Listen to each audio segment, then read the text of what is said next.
La Haas, avec une grande amélioration aérodynamique, un problème de transfert entre Red Bull et Toro Rosso, ou Racing Bulls, et une nouvelle suspension offrant un avantage à Ferrari. Parlons-en maintenant. Mais avant cela, abonnez-vous à la chaîne pour recevoir des nouvelles quotidiennes de la Formule 1. Nous avons ici Haas, avec une mise à jour qui franchement peut vraiment être un game changer pour eux au milieu de peloton. Ils ont introduit une mise à jour aérodynamique à Silverstone qui a été significative et a amélioré l'équilibre de la voiture dans les virages rapides ainsi que la stabilité générale, ce qui a positionné Haas comme un concurrent solide au milieu de peloton, malgré des erreurs tactiques lors de la dernière course qui se sont soldées par 0 point pour eux. Cependant, Komatsu, le chef d'équipe, a exprimé de l'optimisme, soulignant que la voiture gère désormais mieux les pneus et corrige certaines faiblesses précédentes, bien qu'elle ait encore un problème avec le DRS ouvert à cause de la traînée aérodynamique. Mais ils promettent maintenant d'être plus agressifs dans les prochaines courses face à Sauber, Racing Bulls et Aston Martin. Un détail important est que cette mise à jour concernant les pneus a amélioré le flux d'air autour des sidepods, ce qui réduit l'usure des pneus et permet également de meilleures performances dans le trafic, notamment lorsqu'ils poursuivent leurs adversaires. Donc Haas avec une très grande mise à jour qui, maintenant à Spa, pourrait commencer à avoir un effet. Il y a une prévision pour Spa qui s'annonce un peu chaotique, avec de la pluie et tout le reste, mais malgré cela, voyons si Haas pourra livrer le résultat attendu. Passons maintenant à un sujet polémique lié à Red Bull et à Racing Bulls, ou Toro Rosso. Appelons-la ici Toro Rosso car comme nous le savons bien, il existe une synergie entre les deux, puisqu'elles font partie du même groupe. Même si l'on dit toujours qu'il s'agit de deux équipes différentes et qu'elles ne partagent pas d'informations, on sait très bien qu'il y a toujours quelques échanges, n'est-ce pas?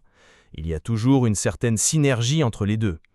Eh bien, ce qui s'est passé récemment avec Christian Horner, son renvoi a déclenché un nouveau débat, car Christian Horner est parti, mais immédiatement, sans délai.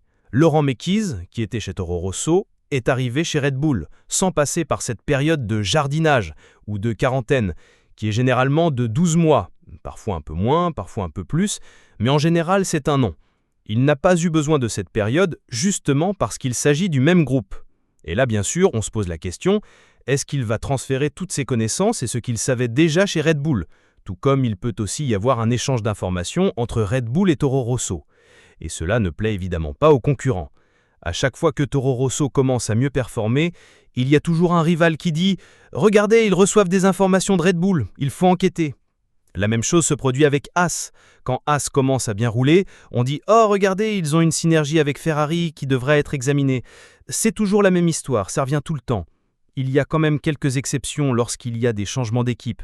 Jonathan Whitley, par exemple, est passé de Red Bull à Sauber immédiatement, tout comme James Vols est allé de Mercedes à Williams immédiatement. Cela arrive lorsqu'un accord est trouvé, car il n'existe pas de règle stricte interdisant un changement immédiat.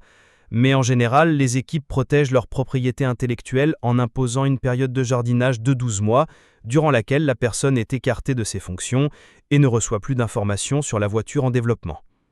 Apparemment, cette situation avec Mekies a attiré l'attention de la FIA, qui, selon Planète F1, envisage d'ajouter dans le règlement de l'année prochaine une période minimale de quarantaine. Il n'est pas précisé combien de temps durerait cette période, 12 mois, 6 mois, 3 mois, ce n'est pas encore clair. Mais cela a pris la FIA de court, car oui, il est tout à fait possible et probable qu'il y ait un échange massif d'informations entre les deux équipes. Et c'est un problème que les rivaux soulèvent depuis longtemps. Red Bull possède 2 équipes en Formule 1.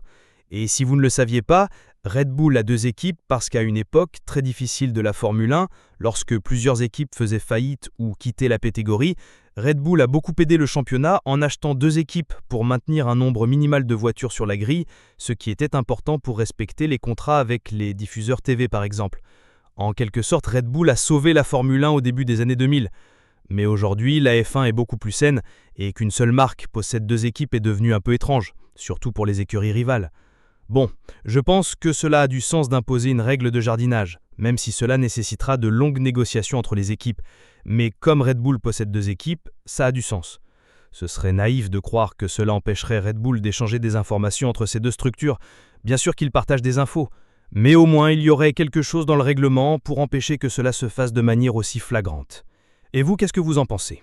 Est-ce que vous trouvez que c'est une bonne idée? Donnez votre avis dans les commentaires. Toute l'attente autour de la nouvelle suspension de Ferrari approche et nous avons quelques informations intéressantes.